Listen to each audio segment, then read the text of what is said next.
കാണിക്കോ മറ്റോ. അതൊന്നും വേണ്ട. കണ്ടുമുട്ടിയ ആദ്യ നാളുകളിൽ ഞാൻ കരുതി അത് ഇവിടെ ഇപ്പോ നല്ല സിനിമയൊന്നും ഓടുന്നില്ല. നല്ലതോ ചീത്തയൊന്ന് കണ്ടാലല്ലേ പറയാൻ പറ്റൂ. ഇപ്പോ ഇവിടെ ഓടിക്കൊണ്ടിരിക്കുന്ന പടങ്ങളുടെ അഭിപ്രായം അറിഞ്ഞുകൊണ്ട് പറഞ്ഞാ ഞാൻ കണ്ടുമുട്ടിയ ആദ്യ. എനിക്ക് ചീത്ത പടം കണ്ടാ മതി. അങ്ങനെ ഇപ്പൊ കാണണ്ട. കൂടെ കൊണ്ടുപോകാൻ ഇഷ്ടമല്ലെന്ന് പറഞ്ഞാ മതി. അതല്ല, സത്യം പറയാലോ, നമ്മൾ ഒന്നിച്ച് പകൽ വെളിച്ചത്തിൽ നടന്നാല് അതെന്റെ ഇമേജിന് സ്വല്പം മോശമാണ്. എന്ന് വെച്ചാൽ എന്റെ ലേഡീസ് ഓഡിയൻസ് അപ്സെറ്റ് ആവും. മോഹൻലാൽ പെണ്ണ് കെട്ടാൻ പോകുന്ന വിവരം അറിഞ്ഞ് അയാളുടെ എത്ര ലേഡീസ് ഫാൻസാ നിരാശപ്പെടുന്നതെന്ന് അറിയോ നിനക്ക്?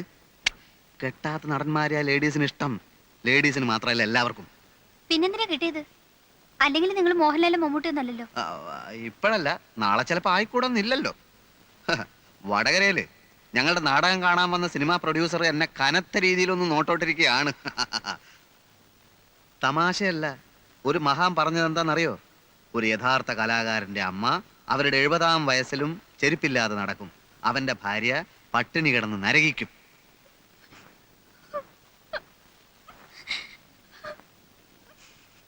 ഇന്നൊരു ദിവസത്തേക്ക് ഈ തത്വമൊക്കെ മറക്കാം. മുഖം വീർപ്പിക്കണ്ട. ഉച്ച കഴിഞ്ഞിറങ്ങാം.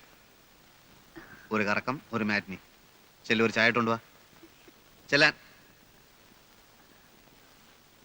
കണ്ടുമുട്ടിയ ആദ്യ നാളുകളിൽ ഞാൻ കരുതി നീ ഒരു മാലാഖയായിരിക്കുമെന്ന്.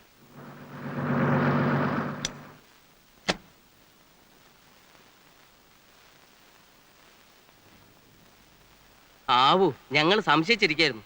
പ്രോഗ്രാം നേരത്തെ പറയാത്തതുകൊണ്ട് പ്രേമൻ ഇവിടെ കാണുമെന്ന്. കവിതാലയക്കാരുടെ ഹീറോയിനിക്ക് സുഖമില്ല, അതുകൊണ്ട് പെട്ടെന്ന് നമുക്കൊരു പകരക്കളി വീണ് കിട്ടി.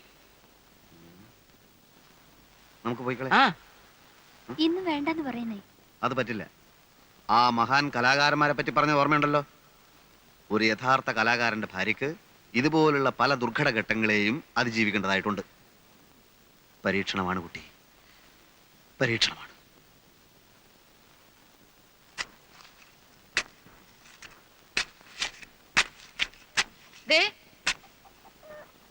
ഇങ്ങോട്ട് വന്നേ. പറഞ്ഞോ.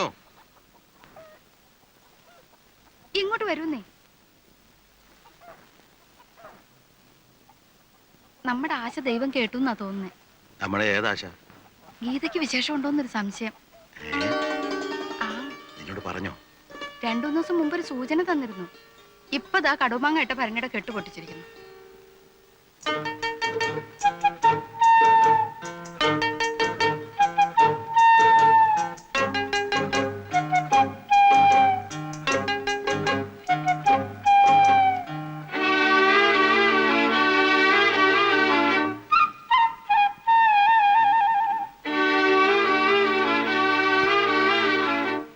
നവംബറില സുഖപ്രസവമാണെ കുഴപ്പമില്ലായിരുന്നു.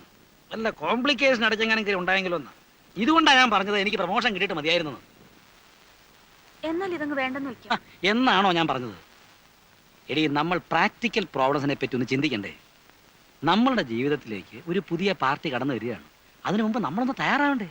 പിന്നെന്താ ഇങ്ങനെ ഒരു സ്നേഹമില്ലാത്ത പോലെ? സ്നേഹമില്ലെന്നോ? ആർക്ക്? ഇങ്ങോട്ട് നോക്ക്. ഒരച്ഛനാകുന്നതിന്റെ ത്രില്ലൊക്കെ എനിക്കും ഉണ്ടടി.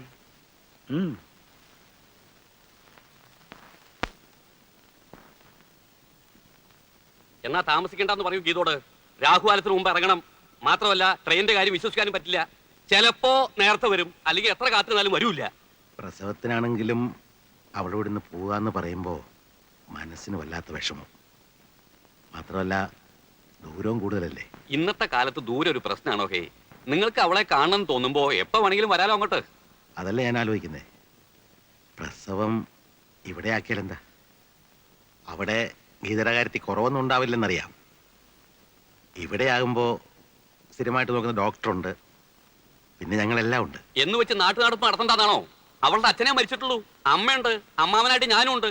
ഒരു പ്രസവം നോക്കാനുള്ള ശേഷിയും ഇപ്പൊ ഞങ്ങൾക്കുണ്ട്. അയ്യോ, അതല്ല പറഞ്ഞത്. അത് തന്നെയാ പറഞ്ഞത്. കല്യാണം കഴിഞ്ഞ പിന്നെ ഒരു 10 ദിവസം അവളെ വീട്ടിൽ നിർത്തിയിട്ടില്ല. ഇപ്പോഴെങ്കിലും അതിന് സാധിച്ചില്ലെങ്കിലേ നാട്ടുകാർ ഞങ്ങളെ കളിയാക്കും.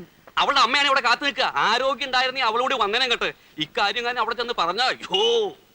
ഞാൻ വരുന്നേ. അച്ഛനത്തിന് ആവശ്യമില്ല ടെൻഷൻ ഉണ്ടാക്കുന്നേ. അങ്ങനെ അല്ലെങ്കിലേ ചൂടനാ. ഇനി ഇതുകൂടെ വഴക്കാവും. ആദ്യ പ്രസവം എന്നൊക്കെ വെച്ചാൽ പെൺവീട്ടുകാരുടെ അവകാശമാണ്. മാത്രമല്ല നിനക്ക് ഇപ്പൊ എന്താ ചെലവെന്നറിയോ?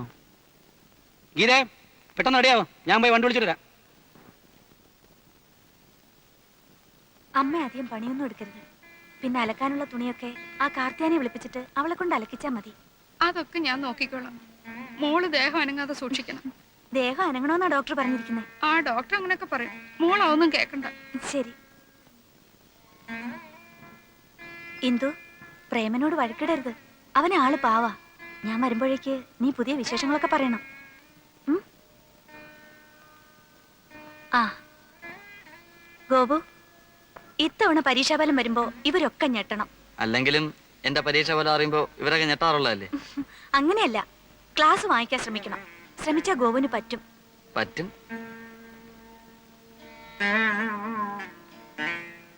അച്ഛാ, മഞ്ഞത്തൊന്നും ഇറങ്ങി നടക്കരുത്. പിന്നെ സ്വാമിമുറിയിൽ രാസനാഥ് പൊടി വാങ്ങി വെച്ചിട്ടുണ്ട്. കുളി കഴിഞ്ഞാൽ ഉടനെ അത് തലേ തിരുമണം. മൂക്കിലൊഴിക്കുന്ന തുള്ളി മരുന്നിന്റെ കാര്യം ഞാൻ ഇന്ദുവിനോട് പറഞ്ഞിട്ടുണ്ട്. ഇന്ദു, ആ മരുന്നിന്റെ കാര്യം മറക്കല്ലേ. മോള് സമയമാകുന്നതിന് മുമ്പ് തന്നെ നഴ്സിംഗ് ഹോമിൽ അഡ്മിറ്റ് ആകണം. വേദന തോന്നുമ്പോൾ കൊണ്ടുപോകാൻ പെട്ടെന്ന് ആരും ഉണ്ടായെന്ന് വരില്ല. പിന്നെ അച്ഛനൊന്നും പേടിക്കാതിരുന്നേ. ഇത് കണ്ടോ അമ്മേ, അച്ഛനെ പേടി മുഴുവൻ. അല്ല, ആദ്യമായിട്ട് മുത്തശ്ശനാകാൻ പോലെ, അപ്പൊ അതിന്റെ ഒരു അതെ അതെ അതെ. വേറെ പിന്നെ അമ്മേ, വടക്കേലെ കാർത്തൂന് ഇന്നലത്തെ നെയ്യിന്റെ കാശ് കൊടുത്തില്ല, അത് കൊടുക്കണം. പിന്നെ നമ്മുടെ മുളയടിക്ക് ദിവസം വെള്ളം ഒഴിക്കണം. അതൊക്കെ അമ്മ നോക്കിക്കോളാം. വണ്ടി വന്നു, ഒന്ന് വേഗം ഇറങ്ങാ. ഒരു ടാക്സി വിളിക്കായിരുന്നില്ലേ മോനെ? ടാക്സി പോയാലും ഓട്ടോറിക്ഷ പോയാലും സ്റ്റേഷനിൽ എത്തിക്കോളൂ. ടാക്സി ആകുമ്പോൾ 25 രൂപ, ഇതാവുമ്പോൾ 10 രൂപ നിൽക്കും. വാ 2 രൂപ കൂടുതൽ തരാന്ന് പറഞ്ഞു. തരത്തില്ലെന്ന് ഞാനും പറഞ്ഞിട്ടുണ്ട്. സൂട്ടിച്ചായ കയറ, സാരി ഒന്നും കുത്തിക്കരുത്. അപ്പൊ പൈസയുടെ കാര്യോ? ആള് കയറട്ടോ. ഒരു ഓട്ടോ കൂടെ വേണ്ടി വരുമോ? എന്തിന്? ഇനിയും കയറുള്ള 7 എണ്ണം വേണമെങ്കിൽ. അമ്മേ ഭഗവതി. അച്ഛാ, നാളെ ഞാൻ വരും.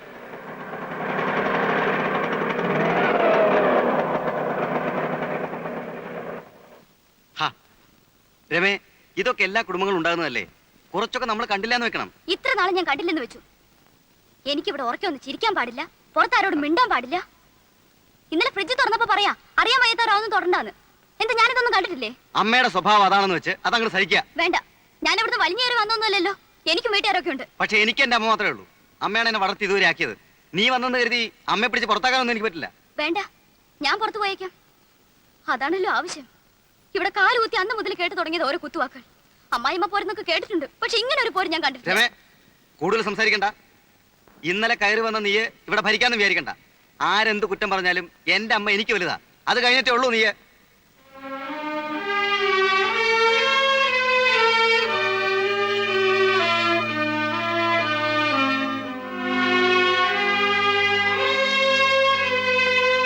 രാജാവ് പറഞ്ഞു, ധർമ്മിഷ്ഠൻ മുനിരാജാവിനാൽ ശപിക്കപ്പെട്ടതെന്തിന്?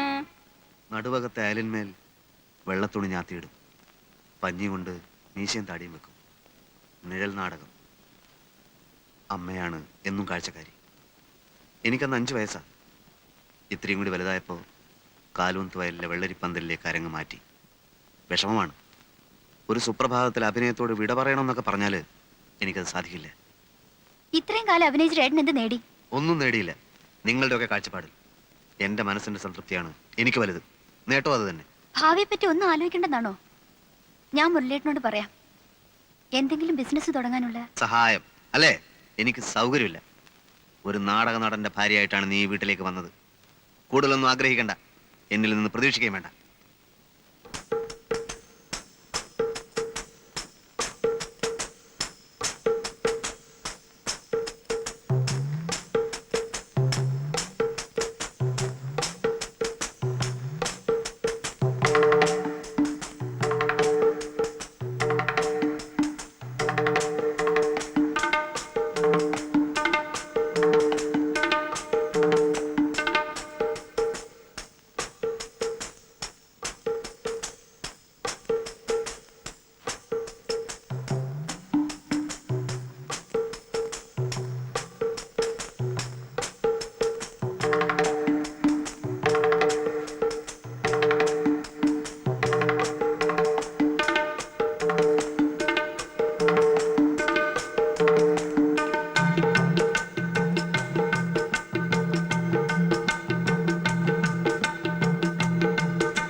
എന്തോ പ്രേമനോട് വഴക്കിട്ട് പോന്നു, ഒന്ന് വിളിച്ചേ. എന്തോ ഇവിടെ ഇതൊക്കെ യുവതലമുറയുടെ പ്രശ്നങ്ങളാ, നമ്മൾ ഇടപെടണ്ട. ശ്ശോ, എന്നാ ഈ അകത്ത് ഒരു ചായ എടുക്ക്. ചെല്ല്.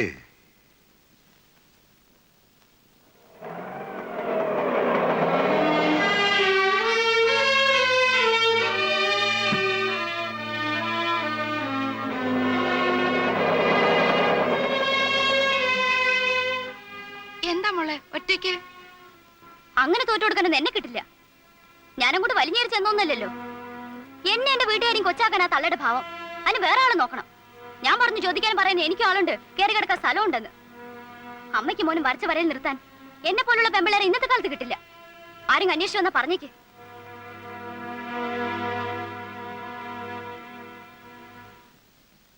ഇതെന്താ?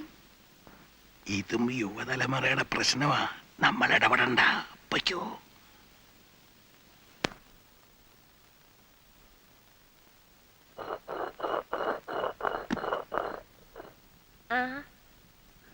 എന്താ മോളെ പെട്ടെന്ന് ഇങ്ങനെ? പ്രേമനോടെ?